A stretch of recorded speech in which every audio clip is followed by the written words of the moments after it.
Hello, folks, and how are you all doing? So, in this video, I have another very interesting article, and this is regarding the stress that we have as software engineers. So, software development is all about stress, anxiety, and burnout. And this is written by Kirill Osipov. Hope I didn't murder your name. If yes, apologies in advance. And this is a rather older article, but this is relevant today also. Okay. So, in my close to 15 years worth of experience working in different spheres of IT industry, I've come to realize that there is only one person interested in your well-being, and that is you. Okay. Very good. Most useful skill is not Googling or good communication. It is the ability to deal with stress and anxiety. Yes, yes. Absolutely agree. Absolutely agree. Like even I am good at Googling and good communication. Like I have definitely, yeah, like, right. I have, right. But what I don't have is the ability to deal with stress and anxiety. So I'm very much stress sensitive, I would say. So this is something where even I am struggling with. So, yeah. I mean, yeah, let's move ahead. There's a ton of stress sources, no matter if you are in dev, Q&A, PM, or lousy director. So I'm in dev, and yeah, there is a lot of stress. I agree, and I even struggle to deal with it, like to effectively deal with it. I deal with it anyway. Okay, humans do not scale at all. Of course, I'm looking at everything through a prism of my own experience, and maybe I'm just kind of person susceptible to make situations stressful for myself. Just read the rest and see for yourself. Okay, so ready for everything, ready for anything. Nowadays, software is not a product of an author, but a collaborative effort. Analytics designers, engineers, and whatnot. You know the team. And the team moves as fast as the slowest member of the say team. Imagine being the slowest. Yeah. So I like that how the article is being written in a very conversational way. Yeah, it's not like, those formal newspaper kind of articles. So yeah, I like that. Okay. So that is actually correct. That if you are a member, like maybe a new joinee or somebody who is struggling to catch up, the team will move at your speed, and that is a big problem for the team, of course. No worries, there are frameworks which can negate this problem, a collection of tools where the team can pick up the work of each other and act as instead of being a collection of working hands, now people are doing your work. Okay, so I'm not sure what kind of tools they're talking about, collection of tools. So are they talking about maybe Jira or Teams or something like that? Well, I guess no. Well, if the task at hand requires a lot of effort to complete, the best we do is to communicate with a fair estimation, employ positive thinking, yes. And there are some requirements which we don't know if we meet quickly. But 80% of the jobs looks easy. Imagine being wrong and underestimating. No, no, no. We want to be safe. We want to spend time on research. We want to give estimation, which even the worst case going to be right. Now imagine communicating the inflated cost of trivial changes to business. Being good versus being professional. Feeling stressed yet? Sorry about that. That's terribly compressed cat mean the top for you. Okay, personal growth is what drives many of the IT industry. People strive for knowledge, money, recognition. If you don't want to be the best, at least you want to be good at your job. What does being good mean for you, and what it means for your manager? Yeah, sometimes this can get you in trouble. Like you want good for yourself, your manager wants good for himself, and maybe the two of that are not consistent. And yeah, there can be issues. On one side of the coin, being solely a whole epic in a week of work, having barely any sleep is impressive.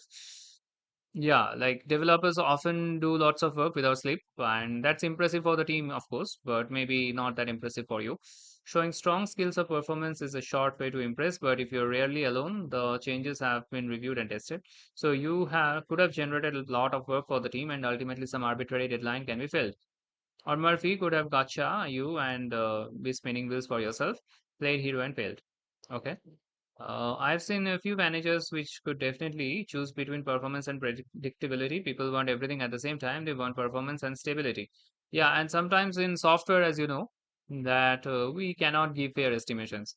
So what we have to do is we have to do performance, but it is always not predictable because the estimations are always a guesswork.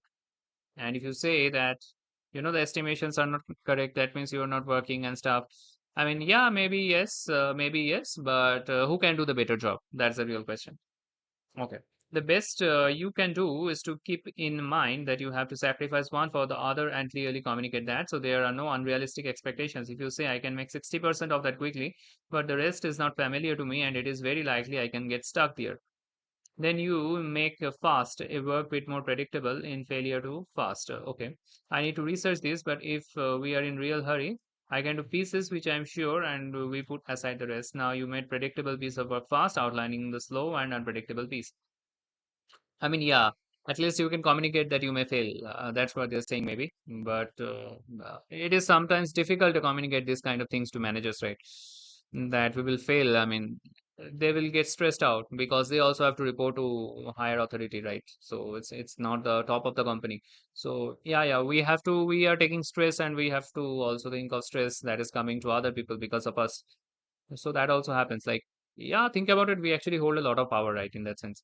Regardless of your role in the project, there are some people which expect from you, and there are circumstances which cannot be predicted. Software development is a knowledge work. This is not a factory where you get the positive result if you follow the process. You can do everything right, but on every step, you can stumble across problems which will delay the delivery, or there may be no problems whatsoever. You simply cannot tell confidently what kind of problems you will have, or if you will have them at all. Okay, they break it, you fix it, and race never ends.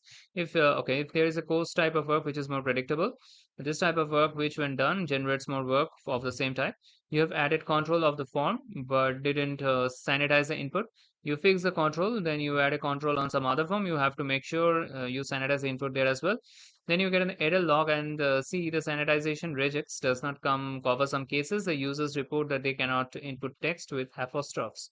They break it, you fix it, and this race never ends. Yeah, that's right. Like most of the bugs actually come from users because they always find some unconventional way of using a software which we never thought can be used for that purpose. Okay, no pressure, unrealistic expectations, and wishful thinking. These are most common sources of stress I have observed in software dev.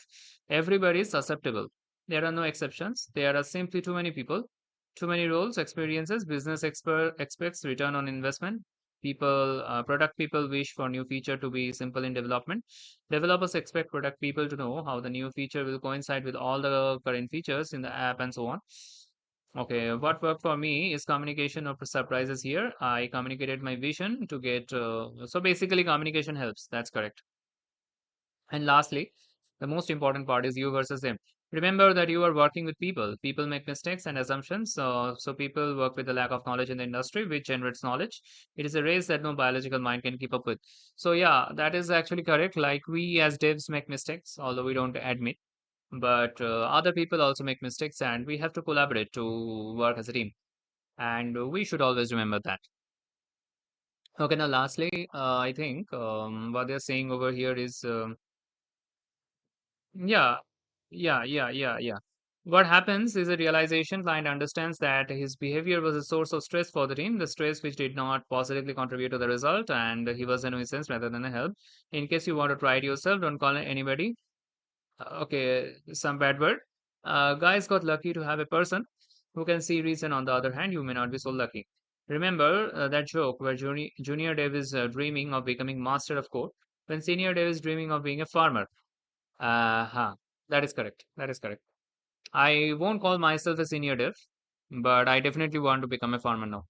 Yeah, I had enough of software development. So I just want to buy a farm. Farms are also costly. That's a problem. But yeah, I want to become a farmer. You may think of that as a burnout, where you feel that the work you do drags you down. It may also be that you have reached the bar that you have set for yourself and you want to try something else.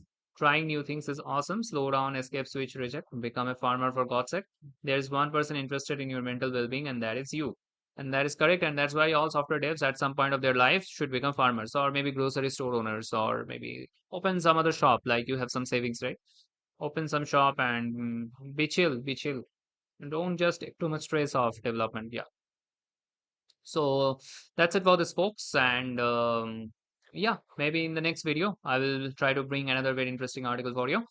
And I also have a Discord server. So if you want to chat with me regarding software dev or anything, or even how to become a farmer and stuff, so you can definitely join it out. So yeah, that's it for this, folks. And I will see you next time.